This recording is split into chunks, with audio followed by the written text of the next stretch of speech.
덕결. 유럽을 전부 점령했던 독일이 점령에 실패한 작전. 오늘은 바다사자 작전에 대해 알려드리겠습니다. 1940년 4월 9일 독일이 노르웨이와 덴마크를 동시에 침공하며 2차 세계대전의 시작을 알렸습니다. 이 소식에 주변 국가들은 독일의 침공에 대비하기 위해 군대를 증강하고 독일에 대한 방어 경기를 더 강화했지만 독일은 하인츠 구데리안이 만든 전차, 기계화 보병, 항공기, 공수부대를 이용해 기동성을 최대한 추구한 전술교리, 전격전을 활용하여 각국을 차례차례 침공해 갔습니다. 극강화 폭격기나 일반적인 폭격기로 적의 항공 세력, 주요 거점을 폭격하여 적의 통신망 및 보급로를 차단한 다음 공수부대를 적 전선 후반에 강화시켜 주요 통로를 확보하는 동안 아군 전선의 후방에서 포병이 화력을 지원해주고 전차를 집중시킨 기갑사단으로 적 방어선을 돌파해 공수부대와 연계하는 전격전의 전술에 벨기에와 네덜란드가 순식간에 독일에 함락되었습니다. 프랑스 또한 알자스 로렌반면을 잃었던 경험이 있었기에 독일의 침공에 대한 방어 계획으로 독일과 마주보는 국경선에 참호요새 마지노선을 만들어 대비했습니다.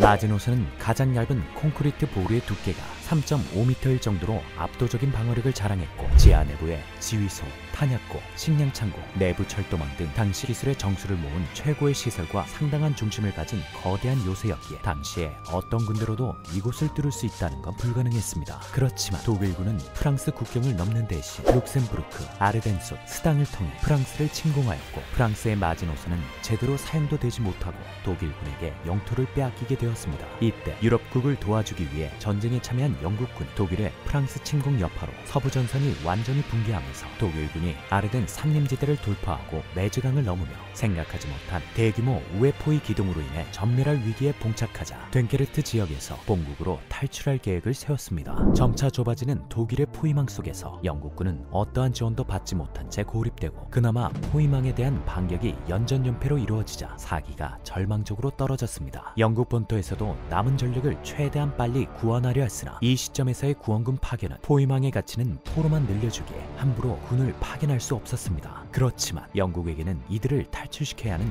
이유가 더 존재했습니다. 본래 영국 육군은 상비군의 수가 적은 편이었고 해외의 아프리카, 아시아 지역의 식민지에 주둔한 병력을 영국 본토로 빼낼 수 있는 상황이 안 돼서 포위망에 갇힌 영국군 병력이 사실상 영국 지상군 전력의 전부였기 때문입니다. 즉 이대로 원정군 병력을 구출하지 못하면 영국 본토는 빈털터리가 되고 독일의 침공에 대한 대비가 허술해지는 것이 분명했습니다. 심지어 독일의 최선두 부대들이 블로뉴, 칼레를 함락시키면서 불과 됴케르크로부터 15km 떨어진 지점까지 진격해오던 상황이라 영국의 처지에서는 시간마저 없었습니다. 하지만 뜻밖의 행운이 겹치면서 시간을 벌 수 있는 상황이 생겼습니다. 너무 빠른 진격으로 독일의 부대들이 간격이 너무 멀어지게 되었고 독일 사령부는 이 간격을 좁히라는 명령을 각 부대에 하달하게 되었는데 보병들이 빨리 걷게 할 방법이 없었기에 선두에 있던 기갑부대의 이동이 멈추게 되었습니다. 거기에 전선을 방문한 아돌프 히틀러가 전군의 진격 정지 명령을 하달하면서 됴케르트에 고립된 영국군과 연합군은 시간을 벌게 되었습니다. 영국 정부도 독일군의 갑작스러운 공격 정지에 당황하면서도 기회를 놓치지 않기 위해 구출 작전을 위한 선박을 확보하기 위해 연합군에게 도움을 청했지만 서부 전선의 총지휘를 맡은 프랑스 지휘부는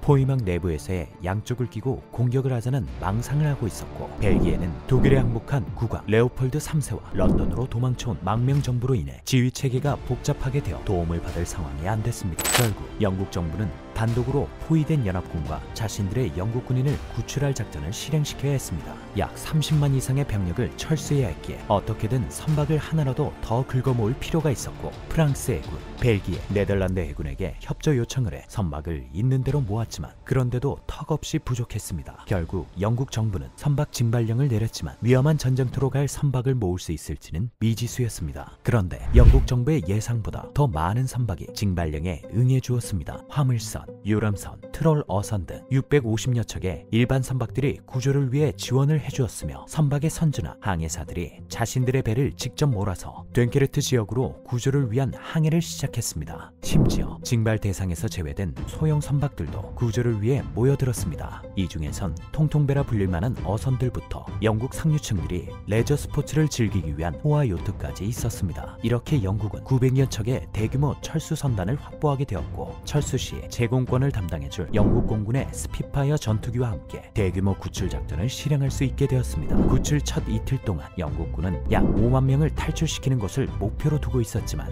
높은 파도와 독일군의 집요한 공격으로 인해 정작 이 시간 동안 탈출시킨 인원은 3만 명도 채 안 되면서 영국 지휘부는 큰 절망감을 받아야 했습니다. 하지만 폭풍치던 해협이 갑자기 고요해지는 기적이 일어났고 영국 조종사들이 독일의 폭격기들을 막기 위해 밥 먹는 시간까지 아껴가며 출격한 다음 연료가 떨어지기 직전까지 싸워주면서 철수작전의 속도가 붙기 시작했습니다. 9일 동안 이루어진 이 철수작전으로 영국은 총 34만여 명을 구출하게 되었습니다. 이 기적과도 같은 철수로 영국 국민의 사기는 급속도로 충전되면서 철수 병력 또한 영국에서 열렬한 환영을 받게 됩니다. 뜻밖의 환영에 수많은 영국 군인들이 기운을 다시 찾을 수 있게 되었고 독일로부터 영국을 지키기 위해 다시 부대 재배치를 받을 수 있게 되었습니다. 됭케르트 철수작전 이후 독일은 전격전 전술로 주변 유럽국들에게 항복을 받거나 차례차례 점령하게 되면서 영국을 제외한 유럽을 다 점령하게 됩니다. 독일군은 영국 또한 주변 유럽 동맹국들이 점령되었기에 항복을 할 줄 알았지만 영국은 높아진 사기와 섬이라는 특성을 활용해 방어 태세를 갖추며 항복하지 않게 됩니다. 이에 아돌프 히틀러는 영국을 침공하기 위한 작전을 세우라고 명령하게 됩니다. 독일 지휘부는 그 즉시 작전을 준비했는데 독일 공군으로 상륙작전에 방해되는 영국의 공군과 해군을 무력화하고 해군력을 길러 유럽 전역에서 병력을 징집하여 수송선에 실어 영국 본토에 상륙시키는 바다사자 작전을 구상하게 됩니다. 처음 이 작전은 사자작전으로 작전명이 지어졌는데 영국 왕실의 문장으로 사자가 너무나 잘 알려져 있다는 의견이 나와서 영국을 폄하하고 히틀러의 비위를 맞춘다는 전제하에서 영국당과 비슷한 동물인 바다사자를 채용해 바다사자를 사냥한다 뜻을 가진 바다사자 작전이라는 이름이 지어지게 되었습니다. 이 작전을 위해 독일군은 상륙작전에 선봉으로 투입될 해군 육전대와 육군 산악부대를 프랑스 해안에서 훈련시켰으며 상륙을 위해 일부 전차들을 물속에서도 기동이 가능한 수준 전차로 개조하기까지 했습니다. 하지만 이 작전은 독일군에게 있어서 매우 큰 부담이 오는 계획이었습니다. 그 이유는 제해권을 장악하여 상륙작전에 중추적인 역할을 하는 독일의 해군이 너무나 빈약하기 때문이었습니다. 이 당시 독일은 1차 세계대전의 패배 후 베르사유 조약으로 인해 전함 같은 큰 전략 자산을 함부로 만들 수가 없어서 크릭스마리네라는 순양 전함까지 합쳐 겨우 4척의 전함을 보유하였는데 이마저도 노르웨이를 침공할 때 수상함대에 큰 타격을 받아 4척 중 하나인 비스마르크 전함이 격침되기까지 했습니다. 순양함, 경순양함, 중순양함을 다 합쳐도 8척에 불과했고 항모와 중정비를 옮겨줄 대형 수송함이 아예 한 척도 없어 작전이 제대로 이루어질지 의심가게 했습니다. 그에 반해 영국 해군은 양적이나 역사적으로나 모든 분야에서 당대 세계 최대 해군 보유국 중 하나였으며 전략, 전술, 건함 능력 등 모든 면에서 독일 해군에 비해 압도적이었습니다. 본국 함대에만 전함 4척, 항모 1척, 순양함 11척, 구축함 8척을 배치하고 있었고 지중함 함대에도 전함 7척과 항모 2척, 순양함 7척과 다수의 구축함을 보유하고 있었습니다. 이렇게 엄청난 해군의 전력차도 있는데 독일 해군이나 육상군은 상륙전에 대해서 제대로 된 연구나 훈련한 적이 없어서 사실상 불가능에 가까운 작전이었습니다. 하지만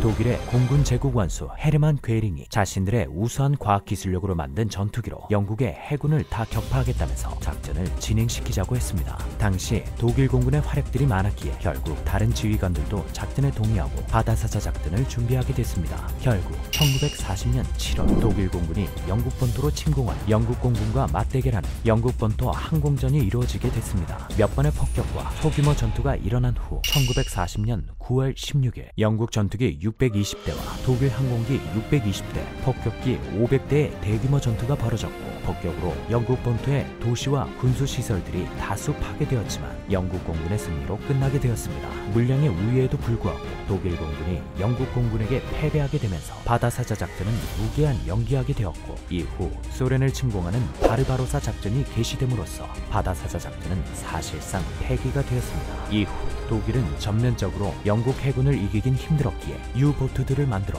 영국의 전함이나 상선들을 공격하면서 영국을 고립시켰습니다. 하지만 무차별적인 상선 공격으로 미국의 상선까지 건들게 되면서 미국이 전쟁에 참여하게 될 명분을 주게 되었습니다. 이상 유럽을 정복한 독일이 실패한 정복 작전 바다사자 작전에 대해 알려드렸습니다. 보고 끝!